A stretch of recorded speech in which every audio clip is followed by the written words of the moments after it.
अनुकूलस्य संकल्प प्रतिकूलस्य वर्जनम्. Dealing with difficult people is an art. Some people, they tolerate. So when they tolerate, they actually take all the responsibility of the upset of the person. They try to please the person who is upset. The second type of people are those who react obnoxiously. So they do not take any responsibility for the upset of the opposite person.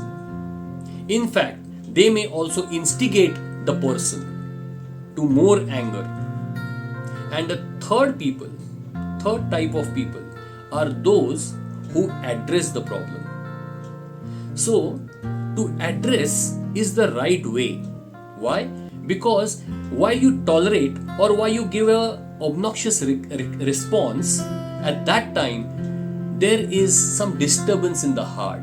But when you address the problem to the difficult people, then you are actually having no disturbance in your heart. Why? Because you have communicated non-violently. So there are 4 factors how we are supposed to communicate non-violently.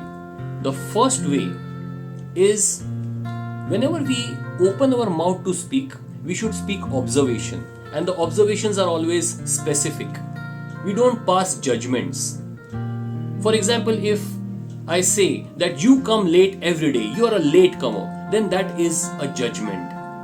But if I say that the time to come to the office is 10 o'clock, yesterday you came at 10:30, today you have landed up at 11:30. So I'm specific.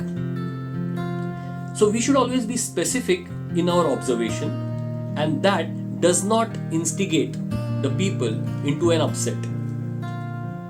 The second is expressing our feelings. When you express the feeling, you get connected to people. But usually people present their thoughts, and there are so many thoughts. If you Google, no one is interested in your thoughts. But if you present your feelings, I feel sad when I see you coming at 10 o'clock instead of I feel sad when I see you coming at 11:30 instead of 10 o'clock.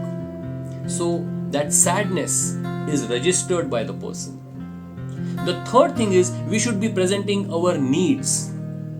So needs is something which we should take responsibility of, our need. Like when I go to an office and ask where is the registrar's office, and the clerk doesn't even look at me, and then I say, hello, I'm speaking to you, where is the registrar's office, and he still doesn't look at you, and then I say, hello, how can you be so impersonal, why don't you even look at me, please pay attention to what I'm asking to you. And there is some other person who comes and asks for the registrar's office, and the clerk doesn't look at him, and he says, oh, maybe he's busy, and he asks someone else and finds the registrar's office. In the second case, the need was registrar's office. But in the first case, the need was attention of the clerk. The need shifted from registrar's office to the attention of clerk.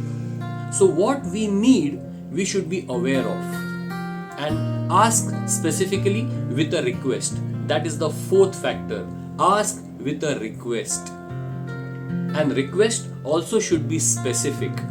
And when you make a request, you should be also ready for a negative answer. Will you be willing to do it? And if it is no, it's fine. So with these 4 factors of speaking observation, speaking our feelings, speaking our needs, and speaking with a request helps us to deal with difficult people and communicating non-violently.